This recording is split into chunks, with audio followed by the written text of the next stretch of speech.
नमस्कार सभी को। दोस्तों, भारत और अमेरिका को लेके एक बड़ी खबर सामने आ रही है। इंडिया अब अपनी जो एलपीजी का इंपोर्ट है, यानी कि लिक्विफाइड पेट्रोलियम गैस, जो हम दुनिया भर से खास तौर पे मिडल ईस्ट से खरीदते हैं, उसका 10% इंपोर्ट आने वाले साल से हम अमेरिका से खरीदेंगे। अब इस डील की अगर हम बात करें तो इसके दो मायने हैं। एक तो ये कि कहीं ना कहीं भारत ये कोशिश कर रहा है, भले ही धीरे धीरे कर रहा है, कि अमेरिका को, ट्रम्प को किसी तरीके से अपीज किया जा सके, कोई ट्रेड डील हो सके, और ये जो 50% की टैरिफ हम दे रहे हैं, जो H1 वीजा हमारे लिए एकदम खतरनाक हो चुका है, इन सब में थोड़ी राहत मिले और एक ट्रेड डील भी अमेरिका के साथ फाइनल हो सके। इस एलपीजी की डील से भारत को फायदा कई तरीके से होने वाला है। सबसे पहला तो जो मैंने आपको बताया, अमेरिका थोड़ा अपीज होगा, हो सकता है कोई ट्रेड डील भी फाइनल हो सके। हालांकि केवल एलपीजी से नहीं होगा, अभी सोयाबीन और कॉर्न जैसे जो कृषि उत्पादन के क्षेत्र हैं, उसकी भी मार्केट भारत को कहीं ना कहीं अमेरिका के लिए खोलनी होगी, तभी जाके ट्रेड डील पे कोई बात बन पाएगी। कितना कंसेशन भारत देगा ये देखने वाली बात है। लेकिन वापस अगर हम एलपीजी की बात करें तो हमारा जो मेन सोर्स आता है एलपीजी का, वो आता है मिडल ईस्ट से, जिसमें भी खास तौर पे कतर और सऊदी से। लेकिन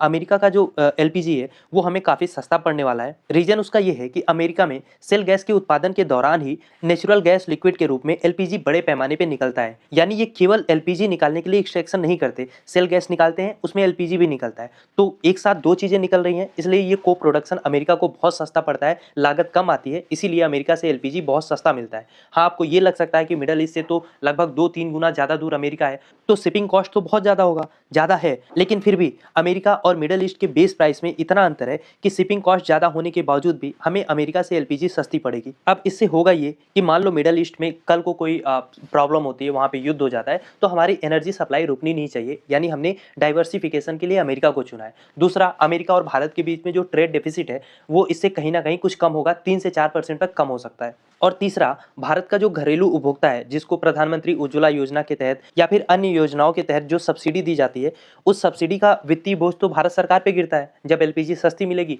तो वो वित्तीय बोझ भी कम होगा और सिलेंडर के दाम और बढ़ाने की जरूरत नहीं होगी। और इसके अलावा कहीं ना कहीं अब जाके हमारी विदेश नीति अगर इस एक चीज को देखें तो संतुलन पे, यानी कि किसी भी खेमे में ना जाने पे वापस लौट रही है। वरना पिछले कुछ सालों में, खासतौर पे मोदी गवर्नमेंट के टेन्योर में, भारत काफी ज्यादा प्रो यूएस हो चुका था। लेकिन वापस से हम बैलेंस की ओर जा रहे हैं, क्योंकि जब भारत एक तरफ रसिया से डिस्काउंटेड क्रूड ऑयल खरीद रहा है, वहीं दूसरी ओर अमेरिका से एलपीजी खरीद रहा है, तो कहीं ना कहीं ये दिखा रहा है कि हम बैलेंस कर रहे हैं। तीसरी हार्श रियलिटी ये है कि अमेरिका के साथ डिफेंस और एडवांस टेक्नोलॉजी की साझेदारी के लिए कहीं ना कहीं ये जरूरी है कि हम अमेरिका के साथ अपने संबंधों को अच्छा रखें, कोई ट्रेड डील फाइनल करें। ऐसे में एलपीजी की ये छोटी सी डील उस बड़े से लक्ष्य को हासिल करने में एक बड़ी कारगर टूल साबित हो सकती है। खैर, आप कैसे देखते हैं इस डील को? आप क्या सोचते हैं इस बारे में? लिखिए अपनी राय कमेंट बॉक्स में।